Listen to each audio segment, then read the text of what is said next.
Good Morning Business. Le débat. Vous savez qu'on célèbre la French Tech ce matin sur le plateau de Good Morning Business comme tous les matins, mais encore plus aujourd'hui parce qu'il y a le palmarès, le Next 40 et le French Tech 120 qui vont être publiés par le gouvernement aujourd'hui. On connaît d'ailleurs la liste déjà. Il y a toujours des rabat-joie. Dose Daniel qui pose la question, French Tech, est-ce qu'on en fait trop ? Non, on n'en fait pas trop, mais il faut quand même ramener un peu l'église au milieu du village. Les chiffres sont très bons. C'est sûr que 11 milliards d'euros de chiffre d'affaires pour le secteur en 2022, quand même imposant. Ouais. Bon, LVMH fait 80 milliards à lui tout seul en 2022. Après, 47 800 emplois créés en 2022, c'est très bien. LVMH en crée 15 000 à lui tout seul en 2022. Donc il y a un moment, il faut ramener le discours, l'emphase autour du discours qui accompagne la French Tech avec son poids réel macroéconomique. Non, mais c'est des bébés, ils commencent, mais ils révolutionnent l'économie parfois. C'est le potentiel qui compte. Mais voilà, mais bien sûr, c'est le potentiel. Mais déjà, d'ores et déjà, la façon dont on en parle, on a l'impression que tout est mûr, que tout est là, que ça y est, c'est fait. Alors effectivement, le potentiel est colossal parce que quand on regarde les chiffres, 13 milliards et demi de levée de fonds, c'était 2 milliards il y a 5 ans. Donc la dynamique est absolument incroyable. Après, vous avez des quantités de French Tech qui sont dans nos vies quotidiennes. L'IFOP dit 3 Français sur 5 utilisent au moins une fois par mois Doctolib, tout le monde connaît, Blablacar, tout le monde connaît, Lydia, on commence à connaître, Mano, tout le monde connaît, Mano. Bon, VP, bien sûr, mais ça c'est déjà ancien, Vestiaire Collective, même Ecovadis dans la RSE. Vous avez des entreprises aujourd'hui qui disent, regardez, je suis Ecovadis. J'ai été labellisé Ecovadis, donc je suis labellisé RSE. Le fait qu'elles soient rentrées dans nos vies veut quand même bien dire qu'elles existent. Il y a 5 ans, c'était pas comme ça. Après, on voit aussi qu'elles sont présentes dans le B2B.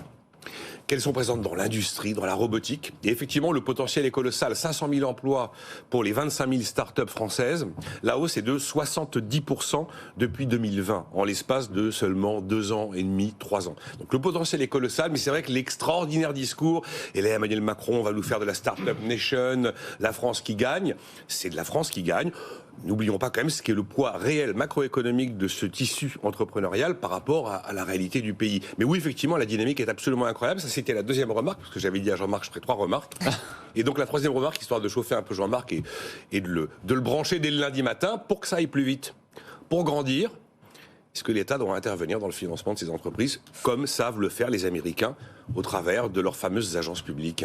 Oh là là, Jean-Marc, on vous laisse répondre à cette attaque de Nicolas attaque Dose. d'une violence incroyable. Sur la forme, très bien, copyright accepté. C'est-à-dire 3 remarques, c'est ce qu'il faut faire pour un exposé clair et net. Alors après, mes 3 remarques à moi, donc tout de suite, je règle le problème de la 3e remarque. Laissez-nous vivre, oubliez-nous que l'État ne s'en mêle pas. La BPI a beaucoup intervenu dans la French Tech. Oui, c'est malheureusement, on va dire, Jean-Marc. C'est le malheur de la French Tech. Non, parce que... C'est-à-dire que C'est pas vrai, Jean-Marc. C'est beaucoup contribué au dynamisme de cet investissement public passif. Oui, mais ça veut dire que la BPI se substitue à des banques. La question est de savoir pourquoi est-ce que la BPI se substitue à des banques. Les banques sont là pour ça. Parce que les banques ne font pas leur travail, peut-être. Parce qu'on les empêche de faire leur travail, qu'on laisse vivre les banques, qu'on laisse vivre l'économie et on aura de bons résultats. La deuxième remarque que je fais, c'est quand même par rapport aux chiffres qui ont été donnés. En fait, c'est très difficile d'évaluer la réalité de ce secteur. Il y a des frontières qui changent. L'INSEE lui fait changer ses frontières régulièrement. Ce qui est frappant quand même, c'est effectivement pour l'instant, c'est assez peu d'emplois, très peu d'emplois, voire, mais des emplois très qualifiés. Et très masculin, quand on regarde la distribution. Malheureusement, y compris dans les dirigeants du Next 40, une seule femme. Absolument. Et donc, c'est quand même pas très représentatif de la réalité du tissu économique global. Et alors, troisième remarque, là aussi, ce n'est pas représentatif. Vous avez quand même les 2 tiers des entreprises concernées qui sont entre Paris et Lyon.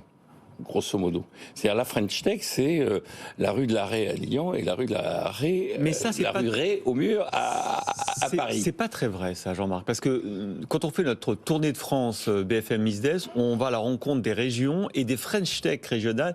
Regardez tout ce qui se passe sur tout le bassin méditerranéen, à Marseille, à Nice, à Aix-en-Provence, à Toulouse. Et quand on va aussi, regardez, on a au moins une French Tech sur 4 ou 5 qui est nantaise sur ce plateau. Vous pouvez pas dire ça. Écoutez, je pense qu'une hirondelle ne fait pas le printemps. Mais si. Je regarde la vie quotidienne quand même. L'essentiel se passe beaucoup. suis pas d'accord avec vous. Bon, moi, mais c'est ce qu'on regarde sur les statistiques. L'essentiel se passe quand même ruré au mur. Alors la toute dernière remarque que je ferai, c'est quand Nicolas dit c'est rentré dans notre vie, tout le monde connaît, et il a listé un certain nombre de choses. J'en connaissais pas la moitié. Oh, Jean-Marc. Jean-Marc. Non, on peut pas vous croire. Et donc, je pense qu'effectivement... il n'a jamais entendu parler de Blablacar, par exemple. Ah mais si, non. Il y a quand même des problèmes également pour la French Tech, à la fois de génération et de capacité à trouver son réseau de consommateurs, son réseau de clients, Nicolas. sa chalandise. Non, mais moi, je garde principalement ma deuxième remarque. La dynamique est absolument phénoménale. Si c'est en France que naît l'entreprise qui va réussir à inventer le système qui permet de stocker l'énergie produite par le solaire pendant la journée pour aller illuminer l'intégralité d'une ville à partir de 18h jusqu'à 21h, qui est quand même la révolution de rupture, l'innovation de rupture absolument incroyable. Si c'est en France que naît l'entreprise qui va réussir à installer une bande de recharge électrique vraiment rapide, à moindre coût, on aura là des blockbusters qui franchiront très largement les frontières. Bon, et tout le succès de la French Tech est lié aussi à l'attractivité de notre pays. Je sais que Jean-Marc n'aime pas ça. Il n'aime pas que les investisseurs étrangers viennent chez nous parce que. Mais oui, je veux pas ruiner ce pays. Voilà. Je veux pas ruiner ce pays.